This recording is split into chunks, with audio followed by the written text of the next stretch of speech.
Bueno, buenos días, señores estudiantes. Vamos a empezar el capítulo de las dermatosis eritemato-escamosas.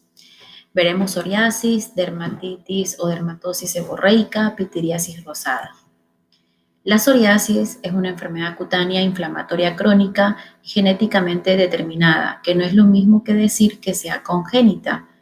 Es inmunomediada por los linfocitos T y es exclusivo del género humano. Se caracteriza por presentar brotes irregulares de intensidad variable que tienen lesiones de tipo de placa eritematosa, descamativas y bien delimitadas. Ustedes acá en la figura van a poder ver que hay una hiperplasia de la epidermis, es decir, vean cómo el grosor de la epidermis está aumentada, representada por esta descamación que es por la hiperproliferación de los queratinocitos.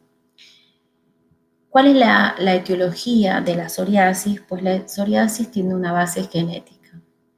Está inmunomediada genéticamente, hay un gen relacionado al SORS1, ubicado en el cromosoma 6 brazo corto 21, psoriasis tipo 1 y psoriasis tipo 2. La psoriasis tipo 1 comienza antes de los 40 años, una fuerte incidencia familiar y está en una relación con ciertos antígenos de histocompatibilidad como el HLA-B13, el 17, entre otros. Y la psoriasis tipo 2, en cambio, se caracteriza por presentarse después de los 40 años, tiene menos antecedentes familiares y una menor correlación con antígenos de histocompatibilidad.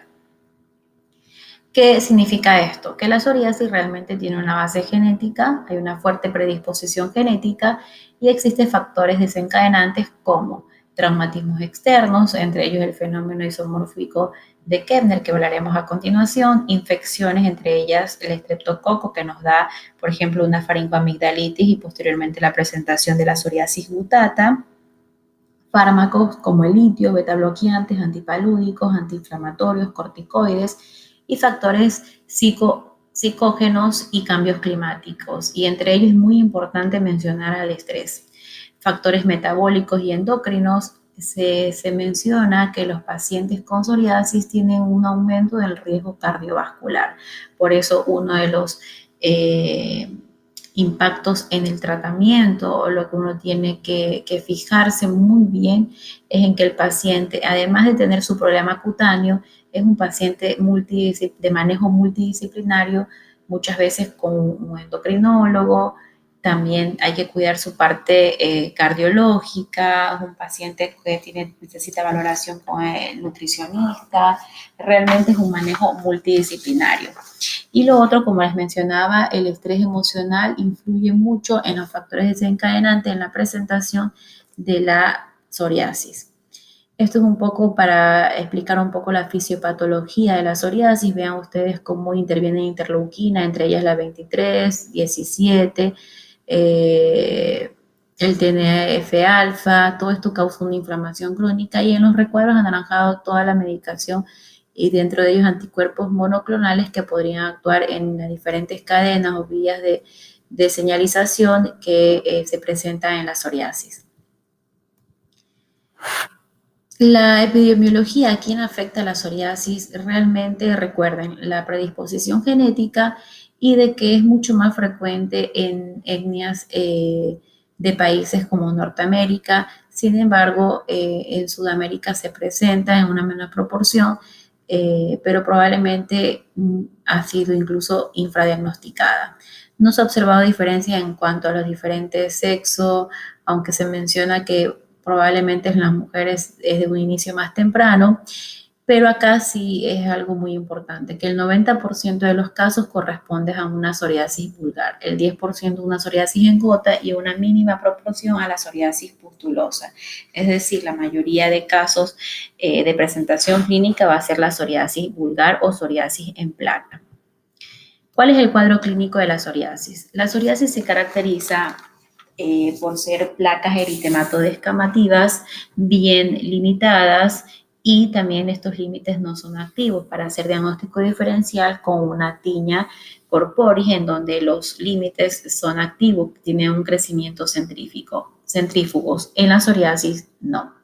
La escama es una escama blanquecina, tiene un aspecto yesoso y no es fácil de desprenderse. Existen ciertos métodos para ayudar al diagnóstico, entre ellos el raspado metódico de Brock, que consiste en raspar con una cureta la escama y vamos a tener la presentación de diferentes características. Primero, el desprendimiento de las escamas finas, entre ellos esto se conoce como la vela de parafina o el signo de la bujía. Luego tenemos el despegamiento de otra membrana, la membrana de Duncan, Duclay, que es una delgada laminilla que al desprenderse como una oblea deja una superficie tapizada de fino puntilleo sangrante, que es el signo del rocío, rosa sangrante o signo de Auspitz. Recuerden entonces, al raspado de dicha escama, con esta cureta o cucharilla o con la uña, pueden estar raspando y deja una vela de parafina, que es el signo de la parafina o de la bujía, ¿sí? Que como que hubiera una vela, o acá le mencionan como mancha de la cera. Luego se despega y deja otra membrana fina, que es la membrana de Duncan, y al desprender esta última membrana deja un punteado hemorrágico, que es el signo de Auspitz, el signo del rocío o rosa sangrante. El halo de Voronov, esto es poco frecuente, pero se presenta es una mancha hipocrómica que rodea la lesión de psoriasis y que va ligado al inicio de la regresión de la placa de psoriasis. Se da posteriormente al tratamiento o, o incluso hasta la curación de la lesión, ¿no? El fenómeno isomórfico de Kepner es muy conocido porque el simple hecho de que un simple traumatismo, un rasguño, un piquete de insecto o la simple presión mantenida en la piel aparentemente sana produce las lesiones de psoriasis. Pero no es exclusivo de esta enfermedad, podría darse en otras enfermedades como el vitiligo, el líquen plano, el pénfigo vulgar, que hablaremos en otros capítulos posteriores. Incluso en las verrugas causadas por HPV, pero que es un fenómeno similar, llamado kepnerización, pero no sería fenómeno de Kepner porque no es inmunológico, sino causado por un virus, sino siembras del mismo virus en la zona del traumatismo. Muy bien, ¿cuál es la topografía de la psoriasis? Y esto es muy característico porque pacientes con lesiones en los codos, región sacrolumbar o sacrocoxigia, rodillas, piel cabelluda, son localizaciones clásicas de psoriasis. Y lesiones aberrantes, pero que muchas veces son las formas clínicas de la presentación de la psoriasis, como la localización inversa o invertida en axila, en zonas genitales, ingles, palmoplantar, cara, mucosas, uñas, son localizaciones atípicas de psoriasis, pero se dan, pero son localizaciones infrecuentes. Muy bien, acá existen un poco de variedades morfológicas, sin embargo, cuando hablamos de psoriasis la clasificamos de otra forma: psoriasis en placa, psoriasis gota, psoriasis ungular, psoriasis pustulosas, entre otras. Acá veremos un poco es la morfología. Tenemos, por ejemplo, la psoriasis ostrácea en forma de ostra, psoriasis rupioides como la concha, psoriasis hiperqueratósica, psoriasis nubular, psoriasis arciforme, psoriasis circinada, son morfologías de la psoriasis. Sin embargo, vamos a hablar en forma general cuáles son las variantes clínicas de presentación de la psoriasis que tenemos. El 80% de los casos, o como les mencioné en la parte de epidemiología, se da la psoriasis en placa o psoriasis vulgar. Esta es la forma más común que ustedes van a poder diagnosticar. Son lesiones en forma de placas de mayor de 1 centímetro de diámetro, de base eritematosa, cubierta por esta escama de aspecto yesoso, blanquecina, difícil de desprender. Recuerden la topografía típica: codos, rodillas, se dan de una forma simétrica. No olviden el compromiso del cuero cabelludo. Y el santuario de la psoriasis es la región sacrocoxigia o sacrolumbar. Miren, estas localizaciones son muy típicas, topografía de la psoriasis. Realmente el diagnóstico de psoriasis es clínico, no necesita una histopatología, pero sin embargo, cuando existen dudas diagnósticas se suele hacer. La psoriasis en gota es una psoriasis que se caracteriza porque previo a los 15, 20 días de la aparición de las lesiones, suele haber el antecedente de una infección faringoamigdalar por Streptococcus pyogenes y luego digamos, entre comillas, de una erupción en forma de placas eritematodo-descamativas pequeñas, es decir, por lo general, incluso para denominar en gota, tienen que ser lesiones de menos de 1 centímetro, ¿no? Porque en vez de ser placas eritemato-descamativas, les denomina pápulas eritemato-descamativas. Y si nos vamos al concepto de una pápula, es una lesión sobrelevada sólida de menos de 1 centímetro de diámetro. Cubierta igualmente por escamas, con las mismas características, pero de psoriasis, pero tiene una topografía diferente a la psoriasis vulgar o a psoriasis en placa. Es una localización un poco más diseminada, en la raíz de los miembros superiores también, de localización más en tronco, anterior, posterior, y que juegan un papel muy importante el diagnóstico diferencial, ya sea con un secundarismo sifilítico o con la pityriasis rosada de Chiver, que veremos más adelante.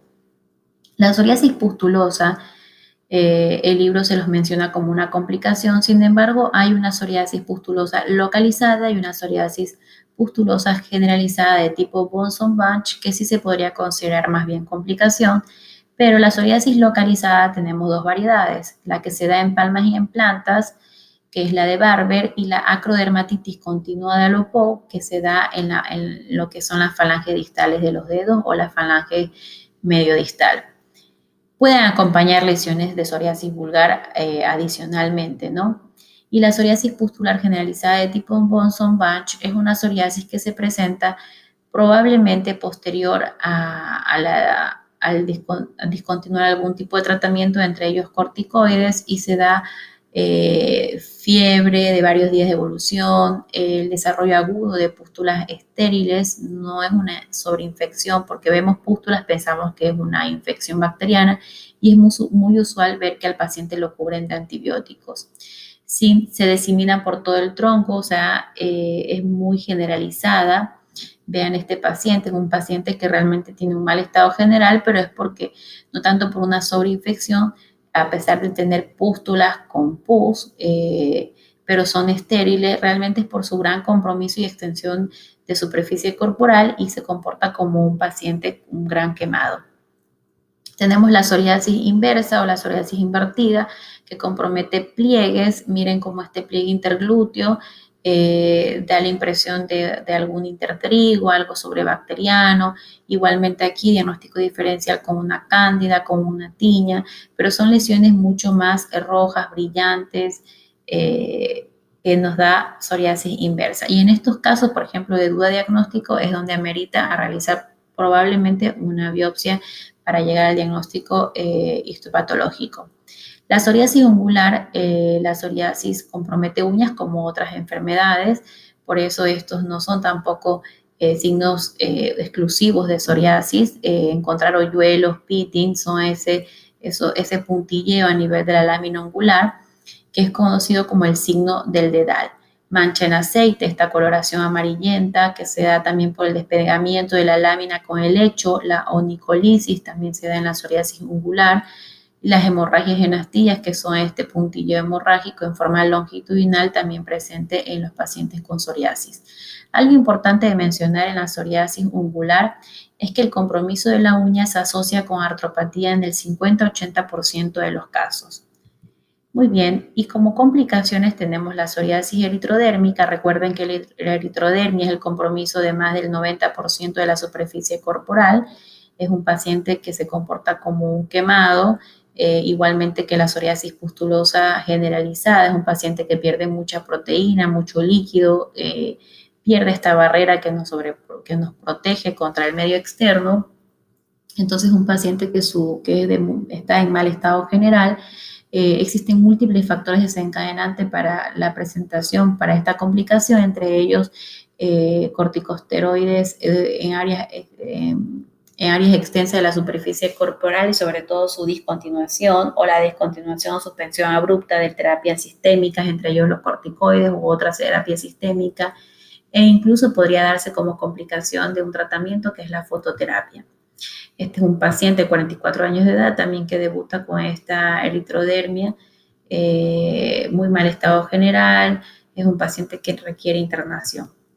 Muy bien, otra complicación es la artropatía psoriásica. Más que una complicación, muchas veces el desarrollo y el curso clínico de la misma enfermedad aparece en el curso de la dermatosis o incluso en el 15% de los casos la precede. Un paciente con psoriasis, un 25% de los casos presenta compromiso artropático, es una espondiloartritis inflamatoria seronegativa, quiere decir que el factor reumatoideo es negativo. Puede darse compromiso periférico, es decir, de las falanges. Realmente el compromiso interfalángico distal es el de alta especificidad para pensar en artropatía psoriásica, pero también tenemos compromiso axial. Hay como disminución de estos discos intervertebrales, hay dactilitis, hay dedos en salchicha, entesitis y también recuerden la relación del compromiso de uñas con el compromiso de artropatía psoriásica. Esto es un cuadrito que les mencioné en el libro como una guía, que la artropatía es distal, es simétrica, deformante, es seronegativa y estos son los antígenos de histocompatibilidad que relacionados con la artropatía psoriásica. Recuerden que mire que es relacionada más que todo con la psoriasis de tipo 1. Y este cuadro se los coloqué para que ustedes vean que la artropatía del tipo más común que se asocia en el 60-70% de los casos de los pacientes con psoriasis es la artritis más bien asimétrica de una o más articulaciones, sobre todo de las falanges distales. Muy bien, entonces cuando hay duda diagnóstica se podría realizar como para apoyar el diagnóstico es la histopatología, una biopsia cutánea. Las características de la psoriasis son las siguientes, ¿no? Hay una acantosis regular, psoriasiforme, hay presencia de núcleos en la capa córnea que se denomina paraqueratosis, hay dilatación de los vasos, recuerden ese signo de Auspitz, rocío sangrante, hay colección de neutrófilos intracorneales, estos son los microabscesos de Munro, hay acantosis, aumento de la capa espinosa, psoriasiforme, y otra característica también importante es la agranulosis. Normalmente en las biopsias de psoriasis no tenemos granulosa, agranulosis. Los diagnósticos diferenciales son múltiples, realmente por lo general no hay mucha duda diagnóstica, pero hay ciertas localizaciones que se prestan como localizaciones como la psoriasis invertida. Uno puede más bien tratar al paciente como un intertrigo y cuando ve que no resuelve, bueno, se despierta la duda de que por qué no podría ser una psoriasis. Lo mismo en pacientes pediátricos, psoriasis del pañal, han sido tratados larga data como una dermatitis del pañal, pero recuerden esas dermatitis del pañal recidivante que tiene antecedentes familiares, el bebé de psoriasis en la familia. Entonces, bueno, ¿por qué no pensar en una psoriasis, no? La psoriasis en gota con la pityriasis rosada, el secundarismo, una sífilis secundaria. La psoriasis y la eritrodermia no solamente se da en pacientes con psoriasis, podría darse una eritrodermia en pacientes con micosis fungoide, un linfoma cutáneo de células T, en las eritrodermias congénitas de la ictiosis, en una dermatitis atópica puede desarrollarse una eritrodermia, entonces no es presentación clínica exclusiva de psoriasis. La psoriasis de cuero cabelludo podría ser un diagnóstico diferencial, la dermatitis seborreica, que veremos más adelante. De tratamiento, realmente el tratamiento depende de qué tipo de psoriasis tenemos, si es una psoriasis leve, moderada o grave, y esto va de acuerdo a ciertos parámetros como tenemos el PASI, que es un índice de severidad de la psoriasis, o el BSA, que es el área de superficie que se compromete. Por ejemplo, si es del menos del 10% de la superficie corporal, esto se toma con la palma de la mano del paciente, no del médico. Si es menos del 10% podemos usar solamente tratamiento tópico, y si es de más del 10%, tratamiento sistémico. Algo importante de recalcar aquí es de que el dermatólogo es uno de los médicos que tiene que poner mucha atención en la presentación clínica, sospechar la artritis psoriásica para poder derivar a tiempo y no causar impacto importante en la calidad de vida de este paciente con reumatología, ¿no? Si bien la psoriasis no es una enfermedad de alta mortalidad, sin embargo es de alta morbilidad porque es un paciente que tiene mayor riesgo cardiovascular, es un paciente que tiende a un índice de masa corporal mayor de 30, o sea, es decir, a obesidad mórbida, es un paciente que psicoemocionalmente tiene que manejarse multidisciplinaria, nutricionista, reumatólogo, dermatólogo, probablemente desarrolle trastornos endocrinológicos, endocrinólogo y también psicoterapia también. Bueno, tratamientos tópicos, tratamientos sistémicos y hablaremos ahora de otra dermatosis eritemato-descamativa como es la dermatitis seborreica. Lo que lo caracteriza igualmente son placas eritemato-descamativas, pero a diferencia de la psoriasis, compromete lo que es la cara y está cubierta por unas escamas amarillentas de un aspecto untuoso. Por lo general suelen ser pruriginosas. La psoriasis también, me olvidaba mencionar que la sintomatología muchas veces es prurito, pero también en otros pacientes es asintomática. La evolución de esta dermatitis seborreica es crónica y recurrente, es decir, hay factores desencadenantes, su causa es desconocida, hay bastante carga genética, pero hay factores desencadenantes como veremos el alcohol, el estrés, entre otros. La etapa de mayor prevalencia son los adultos tras la pubertad, pero también se da en lactantes, sobre todo durante los 3 primeros meses de vida. La costra láctea es una presentación clínica de la dermatitis seborreica y la prevalencia se da más en sexo masculino. Estas son las áreas de presentación, el cuero cabelludo, por eso existe el diagnóstico diferencial con psoriasis, la zona mediofacial, las regiones mediotorácica, interescapular, la región incluso genitocrural. Bueno, la etiología es desconocida, pero existen factores desencadenantes como tenemos el estado seborreico, los agentes microbianos. Es muy relacionado con el estrés. También son pacientes que tienden a tener un índice de masa corporal elevado y enfermedades, por ejemplo, como el 90-80% de los pacientes con infección por HIV presentan dermatitis seborreica y también es muy frecuente encontrarlo en enfermedades como el Parkinson. Recuerden la cara seborreica del paciente con Parkinson. La pitiriasis simple es una manifestación de la dermatitis seborreica, no es más que la famosa caspa que da una descamación furfurácea. Descamación furfurácea significa una descama que se desprende fácilmente. La costra láctea también se da en los primeros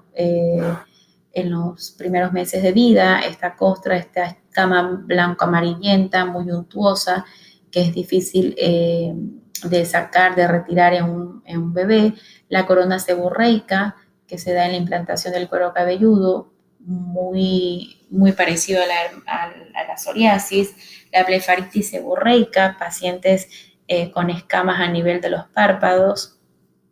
Y estas son otras presentaciones, muy común también los surcos nasogenianos, detrás de las orejas también, retroauricular. Ustedes pregunten al paciente si de vez en cuando le salen escamas detrás de las orejas, seguramente les van a mencionar que sí, en la región superciliar, y todo esto existen factores desencadenantes como el estrés y el alcohol, y algunos fármacos. Las regiones mediotorácicas, miren cómo acá toma el nombre de una eczematide figurada mediotorácica de Brock. Les recuerdo sobre la relación con el HIV, por ejemplo, un paciente que excede su clínica, es muy florida, su localización además de cara en tórax, un paciente joven, un paciente, ¿por qué no solicitar una serología y descartar la presencia de la infección por HIV?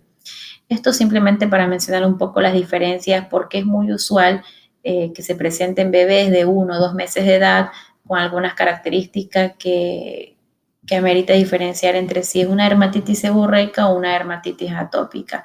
Una dermatitis seborreica se presenta en el primer mes, la atópica después del quinto, sexto mes realmente.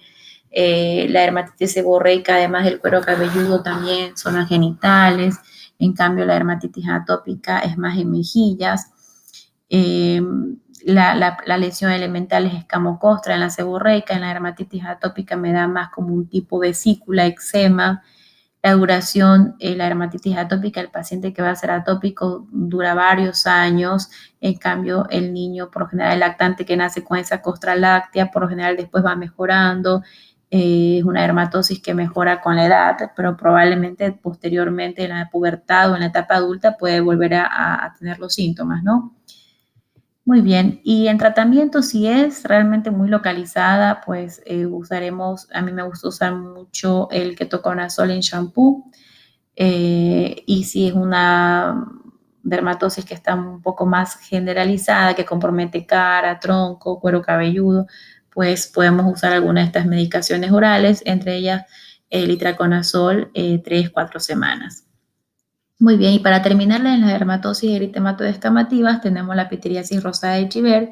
Como su propio nombre lo dice, son lesiones eritematoescamosas. Pitiriasis viene de la palabra escama, pero estas escamas son más furfuráceas, son fáciles de desprender, tienen una localización más central, afecta a cualquier edad, cualquier género, pero sobre todo la edad media es más frecuente.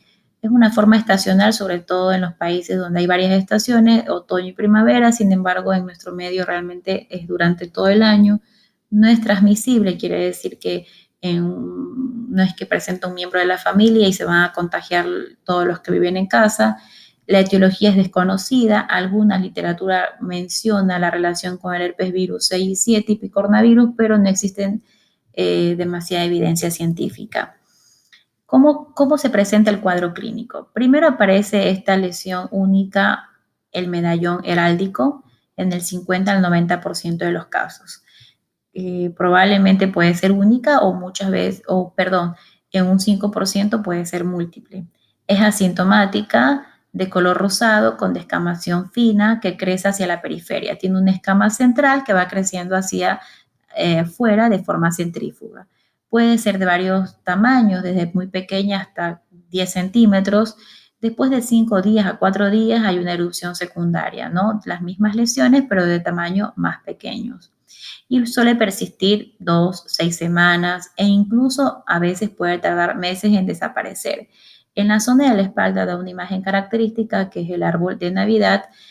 Acá menciona ser asintomática. Sin embargo, en la práctica clínica existen pitiriasis rosada atípica. ¿Qué quiere decir esto? Que realmente su presentación es atípica. Hay un 25 o un 50% que suelen ser también muy pruriginosas, que las localizaciones no están típicas, ser en tronco y espalda y raíz de miembros, parte proximal de las extremidades, como menciona acá casi el 80%, y puede presentarse en otras localizaciones como son axilas, regiones inguinales, y pueden ser incluso recidivantes de presentación. Tampoco, la verdad, no me ha tocado ver pacientes con sintomatología general, pero algunas literaturas mencionan algún compromiso general, pero no es lo típico.